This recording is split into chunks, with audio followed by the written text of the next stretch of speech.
राज्य इस वक्त भारी बारिश के चपेट में। कई जिलों में बाढ़ की स्थिति को देखते हुए प्रशासन अलर्ट मोड पर है। वहीं बीड़ जिले में पिछले 5 दिनों से लगातार जारी बारिश ने जिले की खरीफ की फसलों को भारी नुकसान पहुंचाया। हजारों हेक्टेयर में लगी फसलें प्रभावित हुई है। बीड़ जिले में जारी भारी बारिश से जहां पीने के पानी की समस्या हल हुई है, वहीं इसके साइड इफेक्ट भी सामने आने लगे। जिले में लगातार 5 दिनों से हो रही बारिश ने किसानों की कमर तोड़ दी है। खरीफ की फसलें बर्बाद हो गई, जिससे हजारों किसान नुकसान की मार झेल रहे हैं। अब तक हजारों हेक्टेयर में खड़ी फसलें बर्बाद हो चुकी है।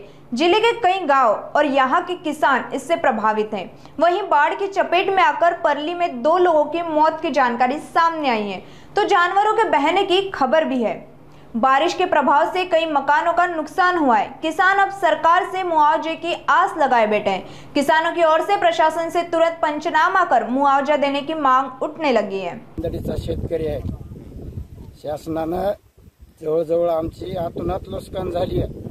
जवळजवळ 8 दिवस झाले घराच्या बाहेर निघता येईना, जनावरांना सुद्धा काही टाकता येईना आणि भरपूर नुकसान झालेली आहे। पूर्ण पिकं पाण्यात आहेत। शेतकऱ्याला दावा घ्यायची वेळ आलेली आहे। जर शासनानं नाही काय देखील दिली तर ह्या बीड जिल्ह्यामध्ये किती आत्महत्या होत्या त्याची तुम्हाला सुद्धा त्याची नोंद करता येणार नाही। एवढे शेतकरी वैतागले, कारण का खातं बी घालून तोंडाला आलेलं आमच्या तोंडातून काढलंय। अजून बी वरून पावसाची चालूच आहे, कुठंच काय करता येईना आम्हाला। काय मागणी आहे तुमची? मग आमची मागणी एकच आहे, शासनानं प्रत्यक्ष यावं, पाहणी करावी आणि काही ना काही शेतकऱ्याला मदत करावी। शेतकरी नाहीतर आत्महत्याच्या मागे लागतील काहीतरी, आता त्यांना इलाज नाही दुसरा, कारण का त्यांना कुठलंच काय करता येईना। नाव सांगा।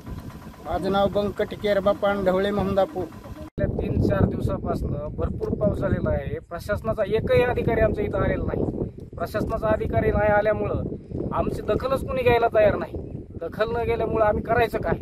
कुठल्याही अधिकाऱ्याला फोन लावला, फोन उचलत नाही, काहीच नाही, कुणी अधिकारी यायला तयार नाही। त्याच्यामुळे आमचं आतूनच नुकसान झालेलं आहे। आम्ही पाण्यात उभारून आम्ही प्रशासनाला कळवण्यासाठी आज आम्ही तुम्हाला बोलवून घेऊन ही आंदोलन करण्यात आलंय। आम्हाला प्रशासनाला आमच्या हातात आज काहीच नाही, हवालदिल झालेला शेतकरी सगळं।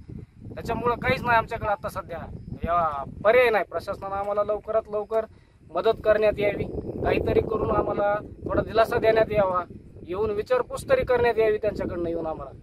एवढी आम्ही फक्त विनंती करतो। अजितदादा पालकमंत्री आहेत, पालकमंत्र्यांनी सुद्धा यामध्ये थोडं लक्ष घालण्यात यावं, एवढी आमची फक्त मागणी आहे आमची सर्वांची।